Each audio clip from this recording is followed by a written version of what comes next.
Okay, folks, good evening once again. And tonight we are going to be discussing the 11th Tikun in the Tikunei Zohar. As I mentioned before, and I think you're probably very familiar with already, the Tikunei Zohar is a work written by Rabbi Shimon Bar Yochai. It's part of the Zohar corpus, part of the corpus of the Zohar. And it explains 70 different permutations of the word Bereshit, the first word of the Torah, in the beginning of God's creation. And explains 70 different permutations of things that are really, in many ways, all beginnings. They're beginning. It's a new. Every one of the explanations is kind of a new dimension in something or another. It's a new beginning in some aspect of thought or practice, for that matter. So the word, as you can see on the screen, I assume everybody can see the screen, right? You can see the word Bereshit. Yes? Okay, good. So the word Bereshit, if we divide it up into today's teaching, it's bara, even though it's divided like that, bara shis. He created the six what? The six, essentially the six. Well, there are different explanations. The one explanation is created the six sides of space. In other words, four main directions: north, south, west, and east, and up and down. But Barashis, in this particular formula here that the Zohar itself speaks about, is that he created six paths. There are six chambers, and there are six paths that each of those chambers represents. That's what the meaning of bara shis is. God created six different approaches to the revelation of godliness, essentially. That's what it's all about. So, let us just examine that a little bit more deeply. Okay, let's just see here. All right. See that this needs to be adjusted. All right, good. All right, so this is what the Zohar actually says. The Zohar says as follows. I'm just going to read it out and sort of translate it on the fly. It's in Aramaic, so I'm not going to read out the Aramaic. This is Bereshit in the beginning. Bara Shis, he created six things. And what are these? Says the Zohar, these are the six chambers which correspond to the 6 days of creation. As you probably know, in the beginning, in Genesis, right in the beginning of Genesis, the first paragraph essentially starts to speak about the creation. And it talks about the 6 days in which God created the world. So says the Zohar, we're not necessarily talking about time over here. We're talking about 6 dimensions, 6 aspects of being, and therefore 6 different paths. And then he goes on to say that when it says Bereshis bara, which is God created the 6, the next word, the third word over there is Elokim. God, the word God, one of the names of God, Elokim. So the Zohar explains that word Elokim signifies a seventh chamber, but a chamber that contains all the others. In other words, when we say a chamber, it simply means a spiritual level that contains all the other spiritual levels. Below it, all the other 6, and this is called the Sphira of Bina. Let me show you a diagram, a chart of the Sphirot. Now, this chart of the Sphirot over here, you can see it starts with Keter and the Chochmah and Bina. Da'at is not counted when Keter is counted. When Keter is not counted, then we do count Da'at. And Bina corresponds to the seventh chamber, or the seventh plane, and we'll explain what all these planes are shortly. Okay, but the main ones correspond to Chesed, Gvura, Tiferet, Netzach, Hod, Yesod, and Malchut. Now, if someone here is a mathematician, like Paul, for example, as I'm speaking, you will say, wait a second, that's not 6, that's 7. And you are right. That is 7, because Malchut is the seventh one. Only what? Malchut and Yesod form one continuity, as we will explain shortly. They form one unit. Now, just what are these chambers? So the Zohar goes on to explain what these chambers really represent. And let's go through them. I'll get to Bina at the end of all of them. Okay, so we start off with Chesed. Chesed means kindness, love. So this is called, therefore, very appropriately, the chamber of love. Now, each chamber is generally locked, and there's a key to it. And the key to open that chamber is a certain type of behavior, or something that we have to do, or something that we have to study, or whatever, as we'll see. So, the chamber of love opens with love above and compassion below. Now, what do we mean by that? Love above means love of God. We open these chambers. In other words, the doors are locked. They're not locked because God locked them, so to speak. They're locked in the process of creation, in the process of coming into being. And we were created here in this world in order to be able to manifest all of these qualities, or at least the ones that we have a connection to, the ones we're connected with. Essentially, we're connected to all of them, but nevertheless, there's a preponderance of one particular quality or another, depending on what type of person one is. So some people are very, as we all know, very loving people, and very sort of, that's their modus operandi is that they're very loving and they're very open and very friendly and so on and so forth. And some are not like that, as we will discuss. So the chamber of love opens the key. In other words, the chamber of love is to inculcate and to engender in oneself the concept of love above, love for God, love for that which transcends us, love for the transcendent. And also love for those below us. That's essentially compassion. It includes, of course, love for partners and so on and so forth. But in other words, there's love below and there's love above. There's two.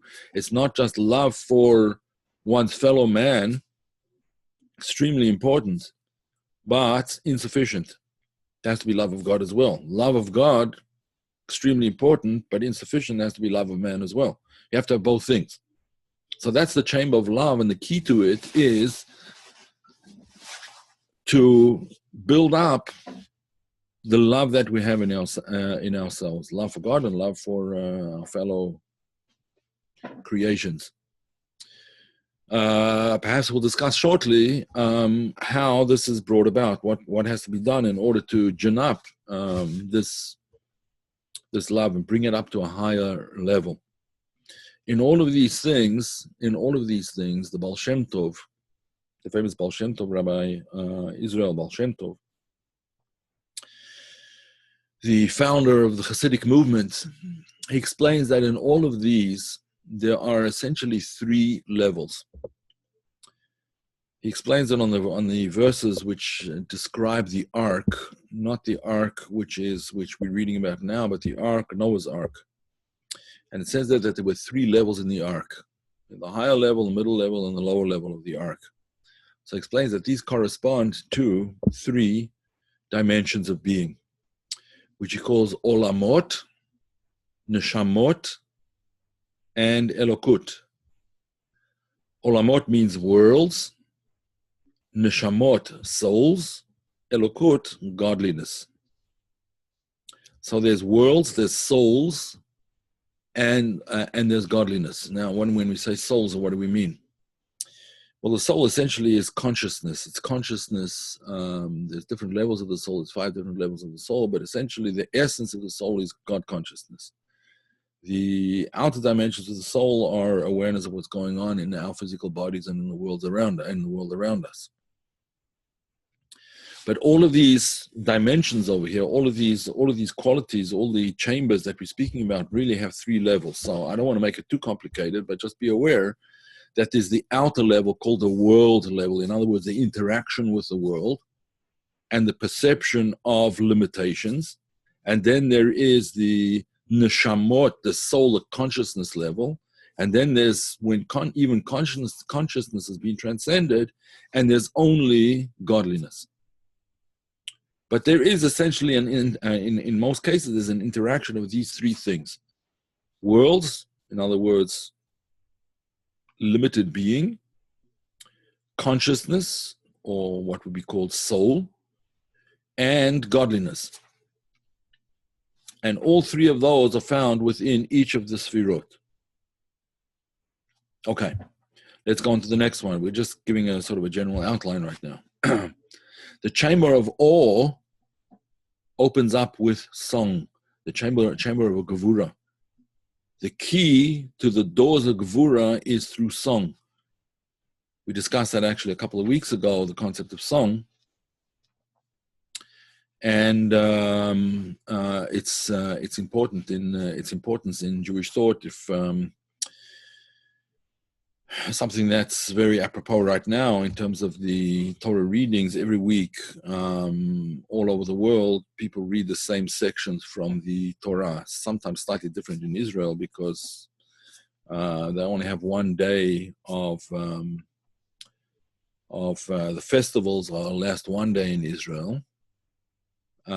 Whereas the last 2 days in the diaspora outside of Israel. So sometimes the calendar gets a little bit off kilt, but nevertheless, generally we're all reading the same section. The section that we're reading now has to do with the building of the tabernacle and the temple, and the work that was done in the temple. Who were the ones that were singing in the temple? The Levites, right? They were the singers, the choir, so to speak, and they also played musical instruments as part of their divine service. Now, how's that related to the concept of gevura? Because song, as I explained in that lecture, song leads one out from where one is up to a higher level. And that's what the Levites were doing. Instead of just simply observing the sacrifices, what they were doing was they were lifting them up to a higher level. That's what gevura does. Gevura is not harshness necessarily, although that's the way it's usually explained. It's usually explained as constriction and harshness, and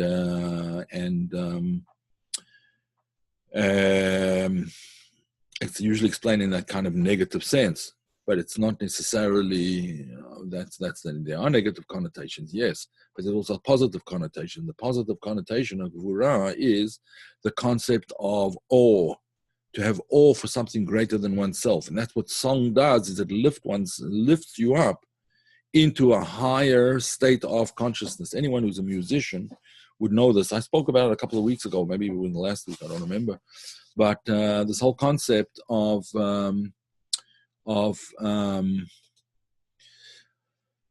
song is extremely important in our divine work. Now, it's not relevant for everybody, because not everybody hears the song, so to speak. Not everybody hears the song and the Song of Songs. But for those who do, you probably know that music has the ability to transport you into another world, which is why, to a certain extent, it's very disconcerting or very concerning that many people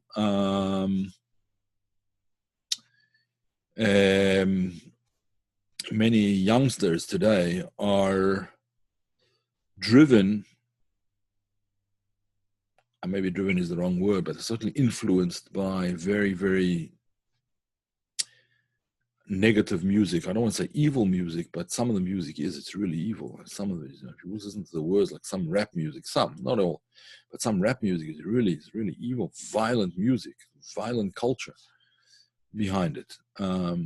Again, not in every case, but sometimes. And one has to be careful with one's children that they're not listening to that kind of music. I would suspect that these, a lot of problems are caused by this. Let's put it this way: music has a lot to do with some of these problems. The very heavy influence, as you probably know, and even in primitive rituals, music played a very, very important part. People were able to go into a state of ecstasy and state of an ecstatic state through music. Was a large part of it. Music and dancing, as we discussed last time. So it has it can have very negative effects, but it has a very powerful effect.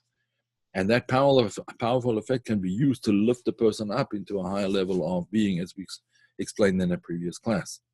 So that's the chamber of awe. It opens with song. Then there is the chamber of light. The chamber of light, Tiferet. The word Tiferet itself, actually, if you look at the middle letters of the word Tiferet, it's the word Pe'er. Right? Pe'er. Pe'er means beauty. So the concept of Tiferet is the concept of aesthetics. It's beautiful. There's a certain sense of beauty. So the chamber of beauty is called the chamber of light, because light is essentially the origin of beauty. Really, that's where it is. When you see a painting that's full of darkness, dark lines, somber, and so on, that's a painting which doesn't make you happy. A painting which makes you happy is generally one that's filled with light, that's filled with either the light of a countenance of somebody or the light in the room, and so on.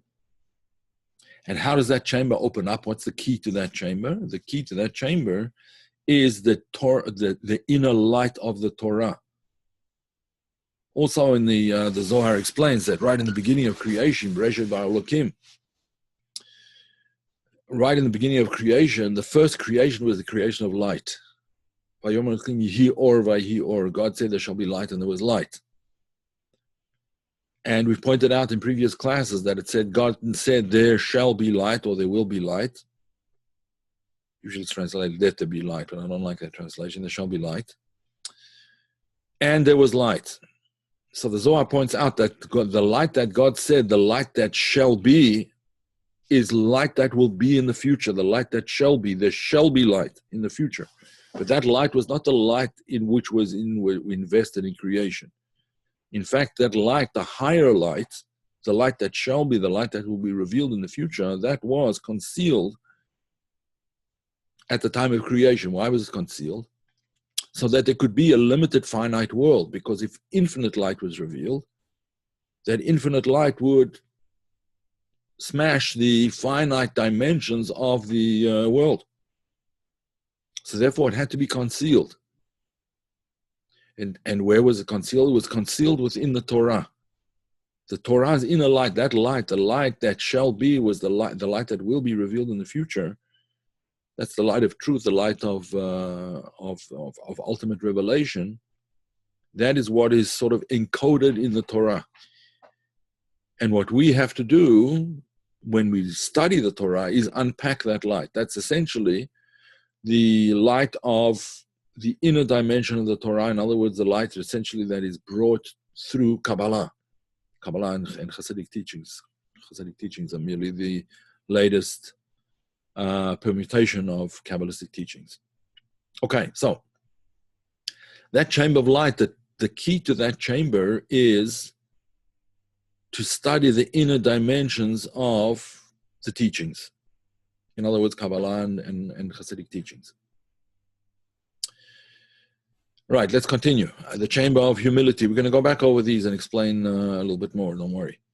The chamber of humility Oh, I'm sorry. Let me go first to the right side, which comes first. The chamber of prophecy is the next one. Underneath Tiferet is Netzach, the chamber, and that's called the chamber of prophecy. One of the prophets, Samuel, called himself. He called himself Netzach. Netzach Israel lo yishaker lo yishaker. The eternal one of Israel. Netzach also means eternal. The eternal one of Israel, but this in Kabbalah it's explained that this means the quality of Netzach from which prophecy comes. So that chamber of prophecy opens for one who is wise, courageous, and wealthy.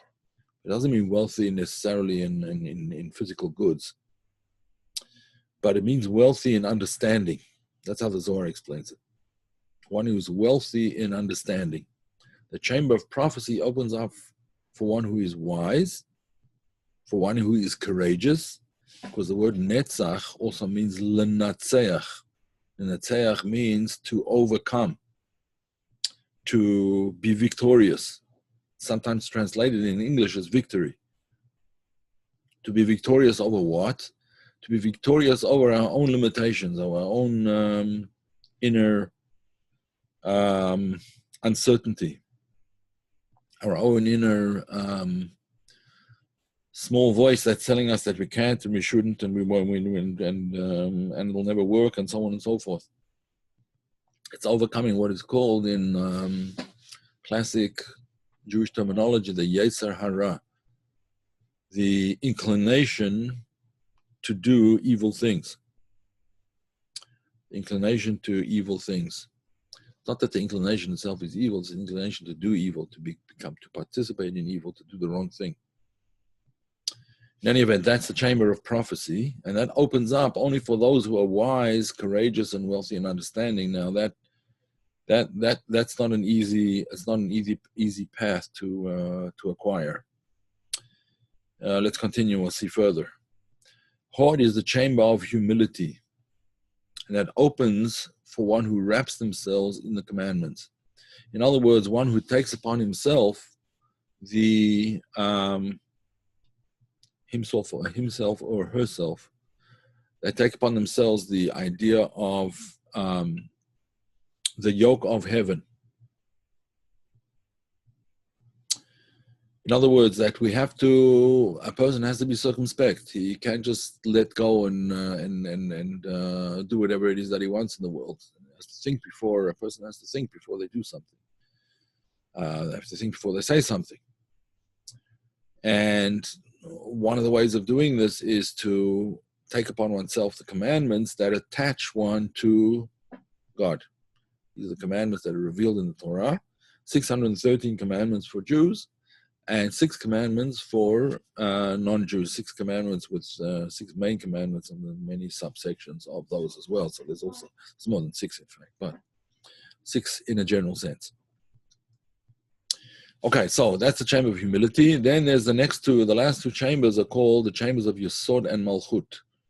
And they're essentially counted together. Yesod is the chamber of the righteous, the chamber of the tzaddik. Tzaddik is a righteous person, a holy person. And that opens with self-restraint.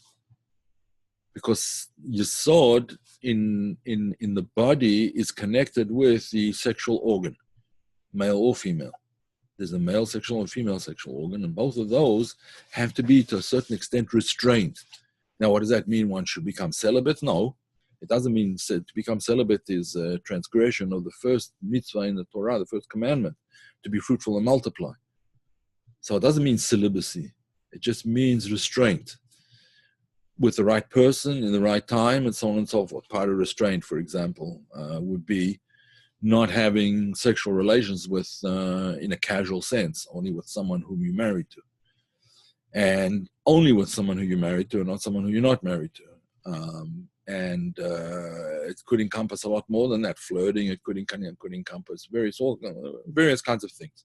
But sexual restraint, in other words, sexual relations is in the right relationships in the right circumstance, in the right time, in the right with the right person, and so on and so forth. Let's not get into it too deeply because it's not the right forum. Okay, so Ernest asked, do as individuals have a predominant resemblance to any one or more of these Sfirot? And if so, what is the purpose of the design? Yes, definitely people do have predominances in one sense or another. Just as for example, some people are right-handed, some people are left-handed. We're both born with two arms, but nevertheless, there's a predominance amongst left-handed people to use one, amongst right-handed people to use the other one. And some people are ambidextrous. They can use both. Now, why is it necessary? We all have all of them. And at different stages in our lives, one might be dominant as like a youngster when we're younger, and another one might become more dominant as we grow older and as our circumstances change. Hope that answers the question sufficiently. So now, Yesod and Malchut, they're counted together as one thing because the tzaddik, Yesod is the giver, Malchut is the receiver. Yesod is the active, and the Malchut is the receptive. Now you have to have both. You can't have just one and not the other. If there's no Yesod, then Malchut dries up. The Zohar says this explicitly. Malchut, so to speak, dries up. Whereas if there's no Malchut, then Yesod doesn't have who to give to, doesn't have a purpose. So therefore, these two really work together. The chamber, the righteous tzaddik, this chamber is opened with self-restraint, with beneficence to those below, with leadership, because that's leadership of the king and the people. Joseph and his brothers correspond to these two, right? Leadership and blessing. But Yesod, as I said before, does not exist for itself. It exists for the sake of Malchut. And Malchut essentially exists for the sake of Yesod. The most important yichud, there's a whole concept in Kabbalah called yichudim. Yichudim means when two forces join together and form a whole that is greater than the sum of its parts. The primary yichud is the yichud of Yesod and Malchut. Now that yichud can take place through sexual activity, but it's not necessary, it doesn't necessarily mean that. That sexual activity is also called yichud in Kabbalah. When a husband and wife are together, it's called a yichud.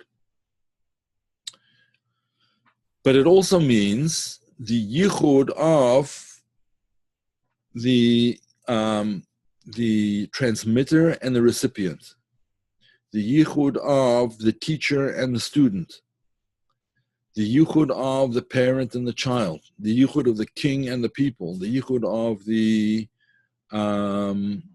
saint, the saintly person, the saintly tzaddik, and his disciples and his followers. When those are working together, then that it forms a whole that's greater than the sum of its parts, and that's essentially the yichud that we strive for more than anything. Yeah, Malchut means kingship as well. Yes, it's one of the meanings of Malchut. So Malchut is called the chamber of tears. It's called the chamber of tears, which opens with heartfelt prayer. And this chamber is always open. Our sages say that Share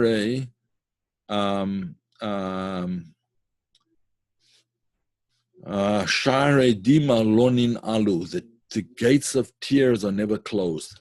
In other words, the gates are never closed to tears. Now, does that mean that one should always be in a state of weeping and crying? And no, it doesn't really mean that. It just means that there's appropriate times for that kind of thing. And if at such a time, let's say a loved one is ill or something, or lost a loved one, then that's when the gates of tears are open. And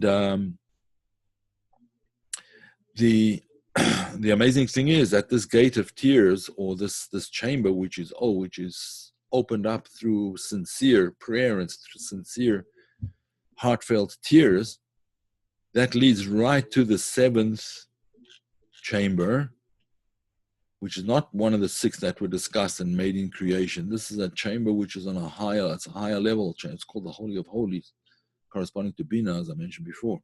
That's opened by tshuva. Tshuva means repentance. So crying, tears, and repentance go together. However, the tears of repentance are not necessarily only tears of sorrow. They could also be tears of joy. Because essentially, Bina is the concept of joy. Eim habanim smecha.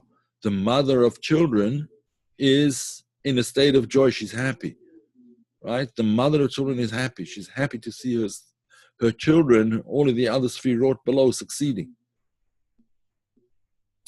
Now, according to certain Hasidic teachings, it's not just only that in this case the gates are can always be opened. In this case, as we just saw over here, joy doesn't just open the gates; it breaks through all barriers. Simcha poretz geder. Simcha, joy, breaks all boundaries. And therefore it's related to Malchut. The tears of Malchut, the tears of sorrow turn into tears of joy. As the verse says, which the Zohar quotes, Hazorim bedima, berina yiktzoru. Those who sow in tears, in other words, they plant seeds and they water the seeds, so to speak, with their tears, will reap with joy. And that's why Bina is called Ima Ila'a. Bina is called the mother, the supernal mother, so to speak. And Malchut is called the daughter. There's Bina and Malchut.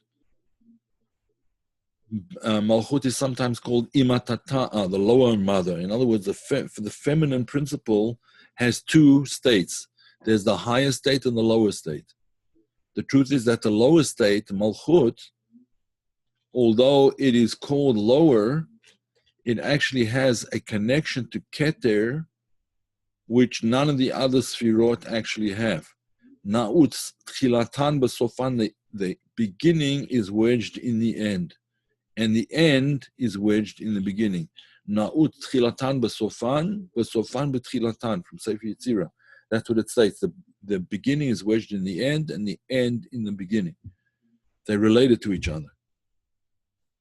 So all of these, therefore, says the Zohar, all of these are different paths that a person could take.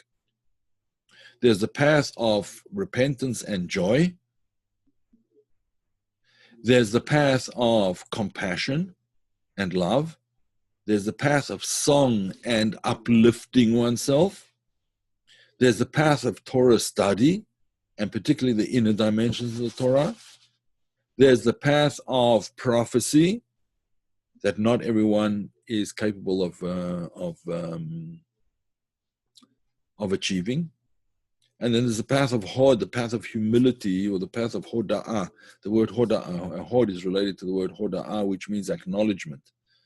As we say in the morning prayer, the first thing a person does on waking up, I acknowledge your presence. That's what he said. I bow before you, I acknowledge before you. I acknowledge your presence, God. Right? That's Hoda'ah. Acknowledging the presence of something that's beyond ourselves. And then again, there's the path of Yesod, the path of the righteous tzaddik, the path of leadership, the path of blessing, the path of self-restraint, etc. And then there's the chamber, the path of tears. In other words, sincere and heartfelt prayer, which opens up the doors. Now, all of these are valid paths, but not all of them are necessarily valid at all times for every person.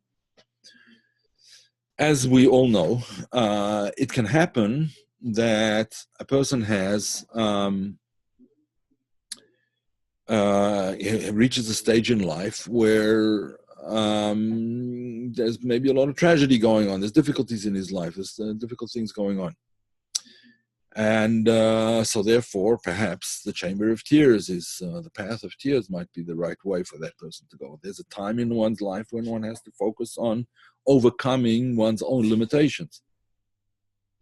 There's a path in life where there's a time in life where one should sit down and study and get to the bottom of what it's all about. So all of these paths are valid paths, and not all of them are performed all of the time, although we have the capacity for all of them. We do have the capacity for all of them. In the natural, just as everybody looks different, no two people are identical, even identical twins are not really identical in terms of their features and so on and so forth. So too, everybody has a unique combination of these paths. So a person could be, let's say, for example, 40% chesed, 10% gvura. That's already 50%, and then the rest of them made up all the other ones in one percentage or another. Another person might have only 25% chesed and 50% gvura, right? Whatever. It depends on who the person is. And again, this can change throughout life. It's not a fixed thing. It changes through the stages of life. So when the Zohar said that God created 6 paths, 6 chambers, which have 6 keys to open them, that means there are 6 chambers through which we can traverse, we can open up and get into the chambers where there's godliness revealed in a certain way, in a certain aspect. A certain aspect of godliness is revealed in each of the different chambers in a different way. And we can connect to that through opening the door. The Zohar here is telling us that we have the capacity to open the doors. We're given the keys. We simply have to use them. Now, right throughout a person's life, there's supposed to be an attempt to get to the highest level of that particular chamber. As we said before, there's the outer dimension of the chamber called Olamot, the world aspect, the limited aspects of it. Then there's the Neshamot, the consciousness aspect of it. And then there's the godly, the Elokut, Olamot, Neshamot, Elokut. To get to the godly aspect of it demands a tremendous amount of effort and a tremendous amount of dedication, and perhaps even sometimes sacrifice, in order to get to the depth of whatever it is that we're talking about. And that is the Zohar's interpretation this week of the word Bereshit. When God created the world, he created a path for each type of individual to be able to connect. Okay. Any questions? Isn't that when we are tested to see if we can expand our consciousness when we have difficulties or challenges in our lives? Yes, that's what it is. What is the distinction between above and below within Chesed? One of the distinctions is, well, above, essentially the love above means that we have to engender in our hearts a real appreciation for God. That our lives are, I mean, people complain about their lives all the time. If you would have lived 100 years ago, you would have really known how to complain. If you would have lived a couple thousand years ago, then it would have been real. I mean, things were, relatively speaking today, life is certainly a lot easier than it used to be. I was just listening to a lecture the other day, and he was talking about 100 years ago in England, how the miners, this was a person, I think it was George Bernard Shaw, if I'm not mistaken, who was actually very pro-communism and so on, and he became sort of a socialist or communist, and was very enamored by the idea. He wanted to go and see how the working people lived in England. So he went to one of the mining towns. England was famous for its mining towns 100 years ago or whatever. And he would watch these people going out to lives and going out to work, and the wretched lives that they had to live. They went, for example, many in this place that he went to. There were many. Most of the men, they were coal miners. They had a work day, which is about 8 to 10 hours underground, no light, very little air. and the air that there was filled with coal dust, and so on and so forth. No daylight. I mean, obviously they had torches or candles or whatever it is that they used, but no daylight.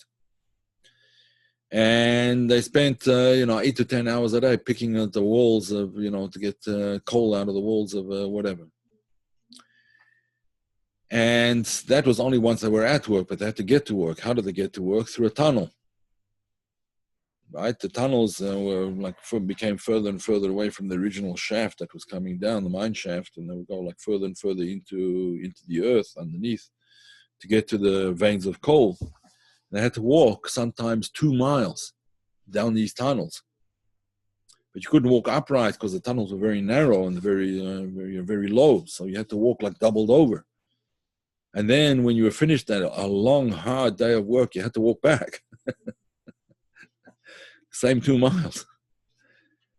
And most of the people he said that he met, very few of them had any teeth. Most of them, the men, died by the age of 40 from coal dust on the lungs. And life was miserable, wretched. Compare with that with today, life is pretty good. It might not be perfect, but it's certainly not that bad. So we have what to be grateful for. In other words, if we just think about all the wonderful things we have in our lives, it's enough to make us come to a love of the Creator. It's not enough to just love God. One has to translate that into love of one's fellow man. Those are the 2 great mitzvot in the Torah, to love God and to love your fellow man, that Rabbi Akiva emphasized. Okay. Is there some level of perfection, completion, when a group of folks comes together for any reason, and those folks have individual sfirot as predominance to every sfirah? Yeah. Some are having all 10 sfirot in one place based on a personal predominance for specific sfirot. Yes. In fact, that is the reason why men are expected to pray in a quorum. A quorum means 10 men, right? Because within those 10 men, even though 2 or 3 might have similar characteristics, nevertheless, you cover the whole gamut when there's 10 men together. Now, the only reason that women aren't obligated to daven in a minyan, as it's called, to pray in a quorum, is because they have other responsibilities. For example, looking after children. If they want to, they certainly can, but there's no obligation because they have other responsibilities and so on. They had to walk 2 miles both ways uphill. I don't know that they walked uphill. I mean, they were deep underground, and I suppose they were more or less level. But if you can imagine walking in a mine shaft, doubled over with just all that you have for light is the light that's coming from your helmet, and it probably was infernally hot down there, dirty, and very, very difficult. Very unpleasant, I'm sure. It's a joke, I see. Yeah, all right. Right. Could it be that each time in history has its own type of or predominant suffering and therefore path to master or transcend? Yes, that is definitely each age. In fact, the Zohar itself speaks about the 6 millennia, the 6 eras. There are 6 eras, literally translated, it's 6 millennia, but 6 eras of unfolding of history. And by the time you get to the 7th one, then it starts all over again. This is called the Shmitot, the 7-year cycle of the cyclicality of time. Time goes through cycles. And yes, each generation has its challenges for sure. Are there 10 or 11 sfirot? Well, it depends. There's only 10 operating at one time, but it depends on if we're including the transcendent or we're not including the transcendent. Just to go back to the diagram of the sfirot, if we count Keter is really a transcendent sphira. In other words, it's talking about the manifestation of infinity, of infinite light, of infinite power would be Keter. Whereas all the other ones are immanent. That's transcendent, and all the other spheres are immanent. So if we count the transcendent aspect, then we leave out this immanent aspect. However, if we only count the immanent and we leave out the transcendent, then we do count this. So although there are 11 sphirot, there's only 10 operative at a particular time, depending on what we're talking about. Are we talking about the inward light, in other words, the light that's absorbed within creation and enlivens a physical world, or are we talking about the light that envelops the world, the transcendent light? That very much depends. Okay, let's see. Next question. 10 or 11. So that's it. There's no more questions. Okay.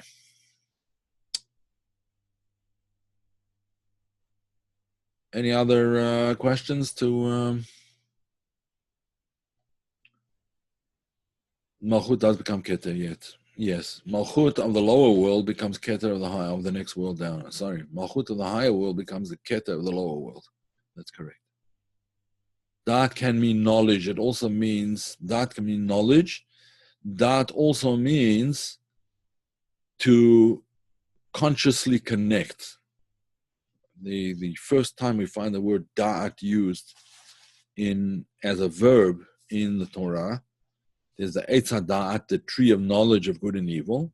That's da'at. But the first time it's used is in the word Adam yada et Chava. Man knew, Adam knew Eve.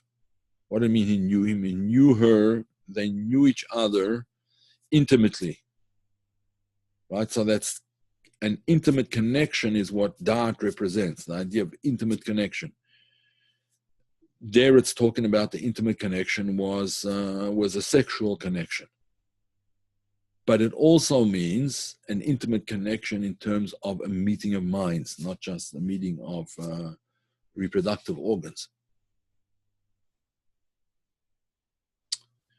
All right. Could we read the Aramaic in the future?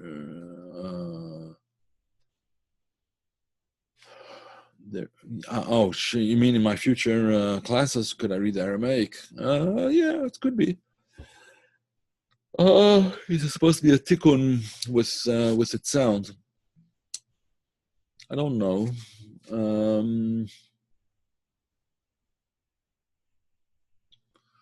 There is a Tikun when one reads the Aramaic together with the Hebrew. In other words, you read the Hebrew and then the Aramaic, then there's a certain Tikun, yes. But just reading Aramaic, maybe. Could be. I don't know. I have to check that out.